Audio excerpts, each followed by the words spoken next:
How's it going, everybody? This is Sam with Tortoise Exotics. Today we're going to be doing a little bit of a hognose snake breeding update, as well as show you some other cool things that we got going on here today. So stay tuned.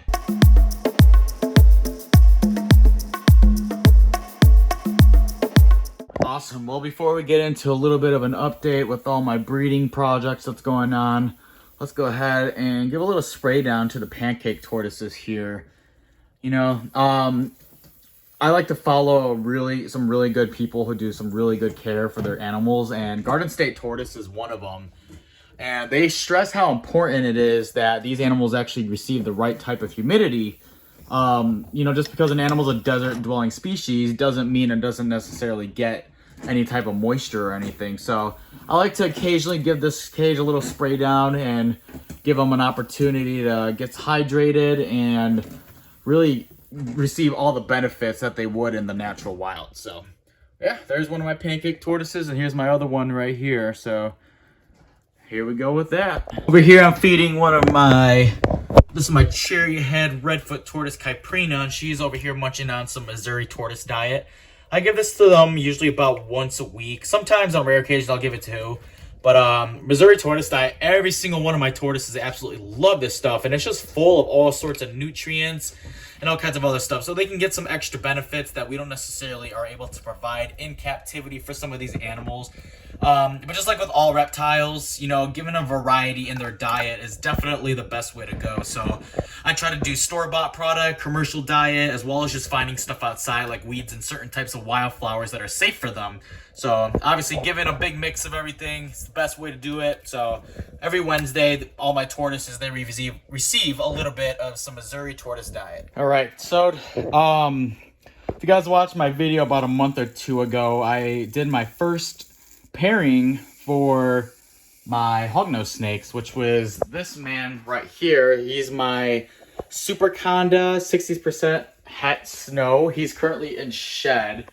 And this is my full-grown, well, not full-grown, but adult female Conda. She's got no hets or anything like that. So kind of give an update about how the breeding went. I never noticed a visual lock. You can see her, she's so sassy right now. I never noticed any visual lock. She was definitely showing way more interest than he was. I didn't really have high expectations or hopes for anything. And I kind of made a mistake. So the last time I weighed her was back in November. And she was about 260 grams then. And I made the mistake of not weighing her before pairing them. So I just spilled all this stuff all over myself. I paired them and I weighed her about 2 weeks ago, maybe a week ago, and she was about 320 grams. So she's definitely gained an immense amount of weight, and she does look pretty thick. I don't know if that's just because she's sassy right now and stressed out because I'm annoying her. It's probably not the best idea, but she does look a little bit bigger. But I don't know. Again, in other ways, it doesn't look like she is. So I'm going to treat everything as if she is gravid, but I don't know for sure if she will be. So assuming she is gravid, I will be adding her lay hide here probably the next couple of days, and hopefully in the next week or so we should have some Conda egg or hognose snake eggs. So again, like I said, I don't have high hopes, but that's what I kind of went into, so it's not really a disappointment. It's fun, and if anything, it'll work better next year. So what we do have though is, I think we have, what is it, 2, 4, 6, 8, 9, 10, 11. We do have 12 Hermans tortoise eggs, which is crazy. So these 3 I have right here, this was actually laid in January, so they were already due to hatch almost a month ago. But, I don't think these were fertile. But, I'm just going to wait it out a couple more weeks and just see, just to be sure. You never know.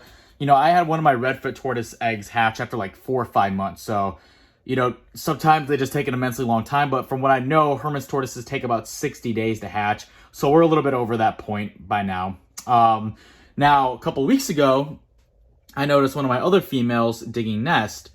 And I went to go pick up the eggs.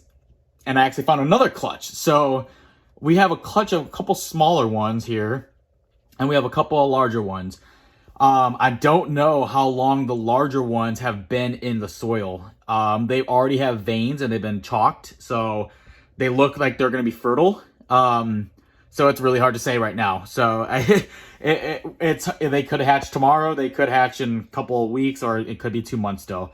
But it's super exciting nonetheless. Here we have all my Testudo Hermani, which is my Eastern Hermans tortoises, and they're also enjoying, sorry, put my finger in the camera. They're also enjoying a little bit of Missouri tortoise diet. I give them the LS version of it. So yeah, they get that about once a week as well. But you know, I'm praying that most of these eggs will go through. But you know, a part of the process is not all of them are gonna go through, and that's perfectly okay. You know, when it comes to breeding these animals, you're supposed to go in with full expectations that you're not gonna have a lot of, let's say, success. You know, there's gonna be infertile eggs, there's gonna be young animals, there's gonna be test nests, there's gonna be all kinds of little situations and stuff that you have that make the process a little bit more difficult. But you know, that's part of the fun of it. You know, sometimes waiting it out and seeing what animals are good to go ahead and breed, or which ones will be showing signs of breeding and stuff like that. That's all part of the fun. Sorry, I'm spraying down my green tree frog cage with a little bit of water here. But yeah, I will be posting updates on all these animals again. Hopefully within the next couple of weeks, if we start getting some eggs hatching and stuff like that. But until then, I will just be hopefully posting some more videos on Sundays, because I've been doing pretty good on keeping track with all that. But yeah, I appreciate you guys taking the time to watch this. If you do want to subscribe, I would love that even more. But other than that, we will see you guys next week.